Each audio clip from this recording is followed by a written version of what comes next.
Caminho de Perfeição, por Santa Teresa de Jesus. Capítulo 3. Prossegue no assunto que começou a tratar e persuade as irmãs a que se ocupem sempre em suplicar a Deus que favoreça os que trabalham pela Igreja. Termina com uma exclamação.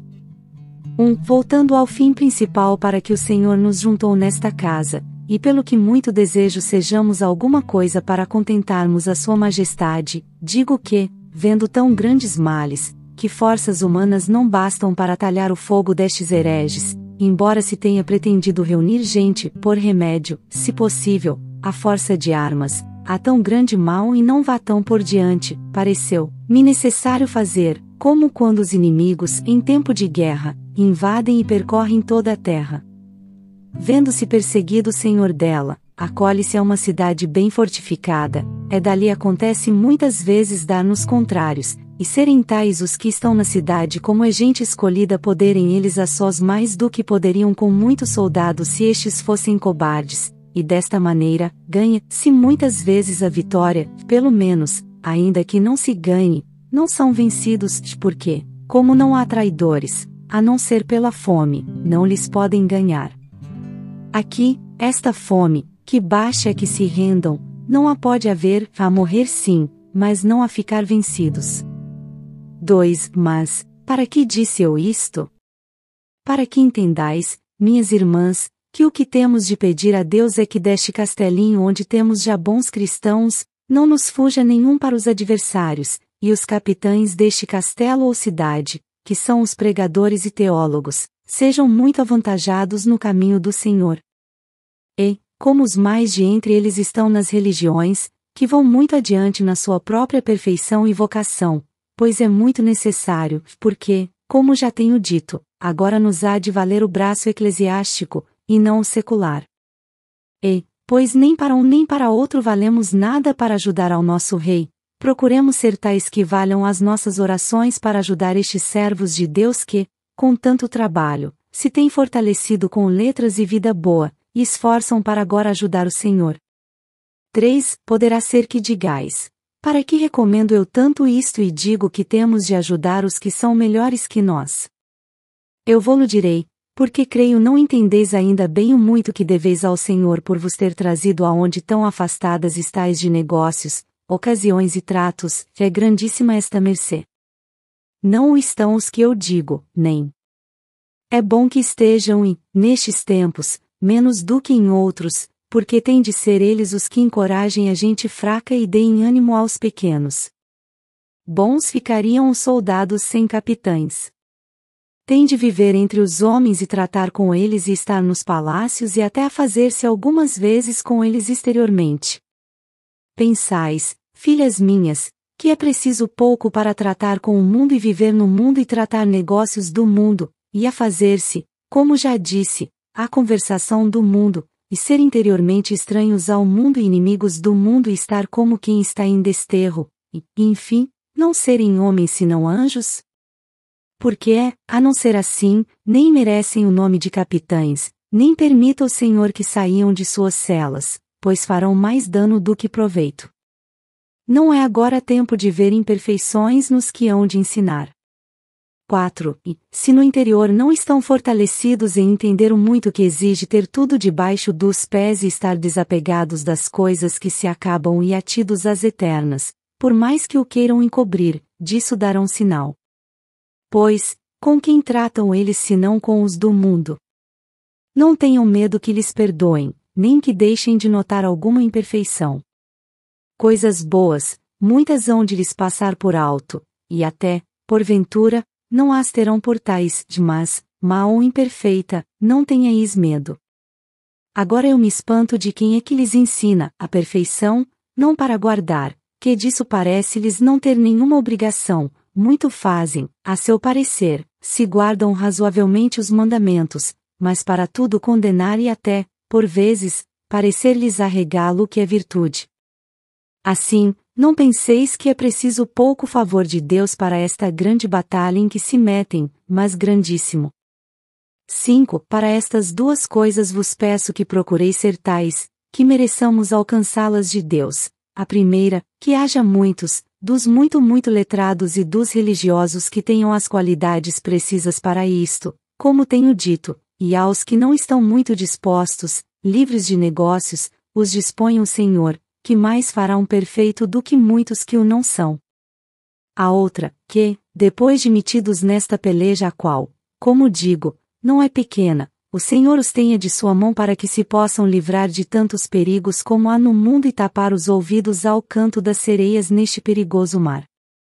Se nisto podemos alguma coisa com Deus, estando encerradas, pelejemos por Ele, e eu darei por muito bem.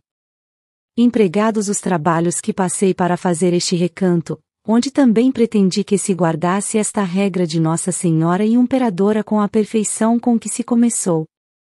6. Não vos pareça inútil ser contínua esta petição, porque há algumas pessoas a quem lhes parece dura coisa não rezar muito por sua própria alma, que melhor oração do que esta?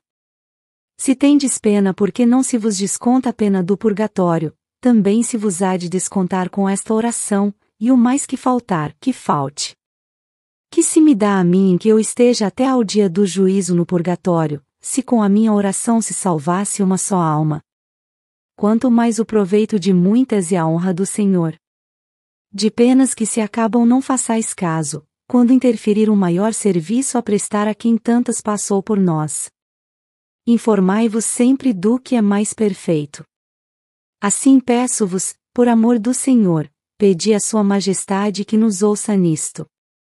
Eu, ainda que miserável, peço a sua majestade, pois é para a glória sua e bem da sua igreja, nisto vão os meus desejos.